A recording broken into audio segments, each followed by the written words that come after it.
तो फ्रेंड्स, आप सभी का स्वागत है मेरे YouTube चैनल द अनसुनी कहानियाँ में। आज हम लोग देखने और सुनने जा रहे हैं मुंशी प्रेमचंद के लिखित हुई कफन, और ये पार्ट 1 है। पार्ट 2 हमारे नेक्स्ट वीडियो में मिलेगा आपको। तो अगर वीडियो और कहानी पसंद आए तो कृपया इसको लाइक करें और सब्सक्राइब जरूर करें। चलिए देखते हैं वीडियो। झोपड़े के द्वार पर बाप और बेटा दोनों एक बुझे हुए अलाव के सामने चुपचाप बैठे हुए थे, और अंदर बेटे की जवान बीबी बुधिया प्रसव वेदना में पछाड़ खा रही थी। रह रहकर उसके मुंह से ऐसी ही दिल हिला देने वाली आवाज़ निकलती थी कि दोनों कलेजा थाम लेते थे। जाड़ों की रात थी, प्रकृति सन्नाटे में डूबी हुई, सारा गांव अंधकार में लय हो गया था। घीसू ने कहा, मालूम होता है बचेगी नहीं, सारा दिन दौड़ते हो गया। जा माधव चिढ़ कर बोला, मरना ही है तो जल्दी मर, क्यों नहीं जाती? देख कर क्या करूं? तू बड़ा बेदर्द है बे। साल भर जिसके साथ सुख सैन से रहा, उसी के साथ इतनी बेवफाई। तो मुझसे तो उसका तड़पना और हाथ पांव पटकना नहीं देखा जाता। चमारों का कुनबा था और सारे गांव में बदनाम। घीसू एक दिन काम करता तो 3 दिन आराम करता। माधव इतना कामचोर था कि आध घंटे का काम तो घंटे भर चिलम पीता, इसलिए उन्हें कहीं मजदूरी नहीं मिलती थी। घर में मुट्ठी भर भी अनाज मौजूद हो तो उनके लिए काम करने की कसम थी। जब 2-4 फाके हो जाते तो घीसू पेड़ पर चढ़कर लकड़ियाँ तोड़ लाता और माधव बाजार में बेच लाता, और जब तक वह पैसे रहते दोनों इधर उधर मारे मारे फिरते। गांव में काम की कमी न थी। किसानों का गांव था, मेहनती आदमी के लिए 50 काम थे, मगर इन दोनों को उसी वक्त बुलाते जब 2 आदमियों में से एक का काम पाकर भी संतोष कर लेने के लिए सिवा और कोई चारा न होता। अगर दोनों साधु होते तो उन्हें संतोष और धैर्य के लिए संयम और नियम की बिल्कुल जरूरत न होती। यह तो इनकी प्रकृति थी, विचित्र जीवन था इनका।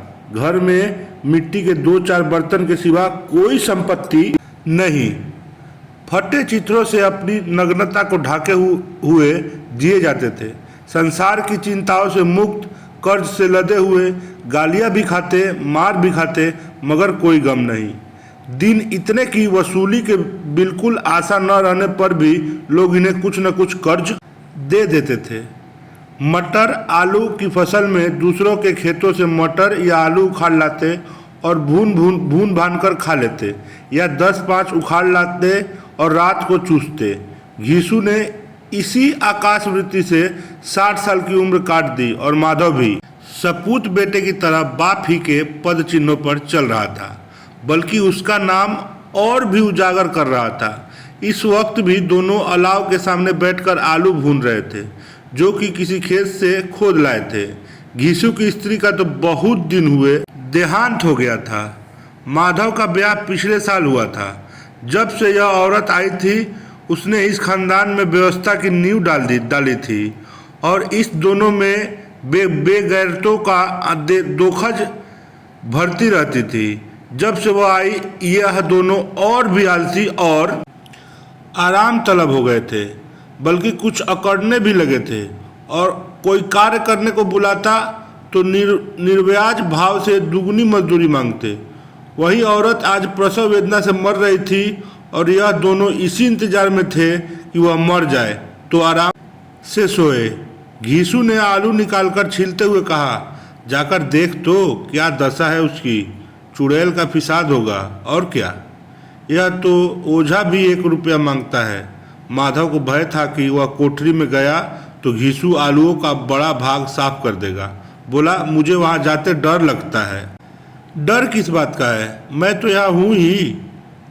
तो तुम ही जाकर देखो ना। मेरी औरत जब मरी थी तो मैं 3 दिन तक उसके पास से हिला तक नहीं था, और फिर मुझसे लजाएगी कि नहीं? जिसका कभी मुंह नहीं देखा, आज उसका उघड़ा हुआ बदन देखूं। उसने तन की सुख भी तो नहीं होगी। मुझे देख लेगी तो खुलकर हाथ पांव भी न पटक सकेगी। मैं सोचता हूँ कोई बाल बच्चा हो गया तो क्या होगा। सोंठ, गुड़, तेल कुछ भी तो नहीं है घर में। सब कुछ आ जाएगा, भगवान दे तो। जो लोग अभी एक पैसा नहीं दे रहे हैं वे ही कल बुलाकर रुपए देंगे। मेरे 9 लड़के हुए, घर में कभी कुछ न था, मगर भगवान ने किसी न किसी तरह बेड़ा पार लगा ही दिया। जिस समाज में रात दिन मेहनत करने वालों की हालत उनकी हालत से बहुत कुछ अच्छी न थी, और किसानों के मुकाबले वे लोग जो किसानों की दुर्बलता से लाभ उठाना जानते थे कहीं ज़्यादा संपन्न थे, वहाँ इस तरह की मनोवृत्ति का पैदा हो जाना कोई अचरज की बात न थी। हम तो कहेंगे घीसू किसानों से कहीं ज़्यादा विचारवान था, और किसानों के विचार शून्य समूह में शामिल होने के बदले बैठकबाजों की कुश्ती मंडली में जा मिला था। हाँ, उसमें यह शक्ति न थी कि बैठकबाजों के नियम और नीति का पालन करता, इसलिए जहां उसकी मंडली के और लोग गांव के सरगना और मुखिया बने हुए थे, उस पर सारा गांव उंगली उठाता था।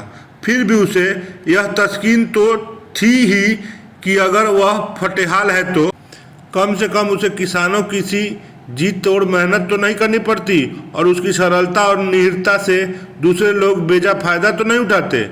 दोनों आलू निकाल निकाल कर जलते जलते खाने लगे। कल से कुछ नहीं खाया था, इतना सब्र न था कि ठंडा हो जाने दे। कई बार दोनों की जबानें जल गई।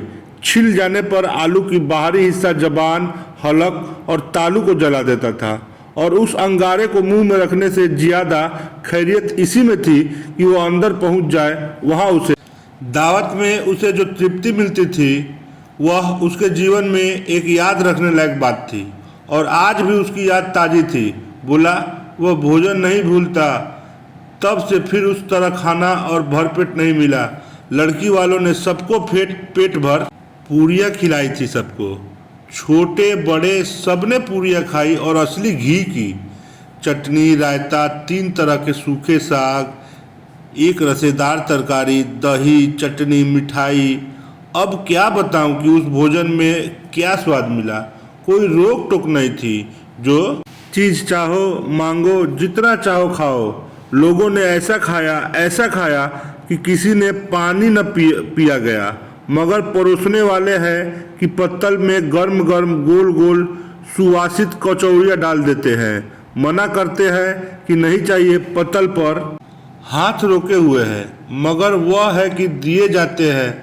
और जब सबने मुंह धो लिया तो पान इलायची भी मिली, मगर मुझे पान लेने की कहाँ सुध थी।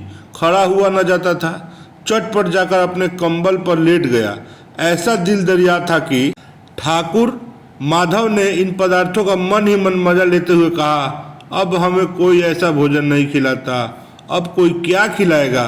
वह जमाना दूसरा था। अब तो सबको किफ़ायत सूझती है।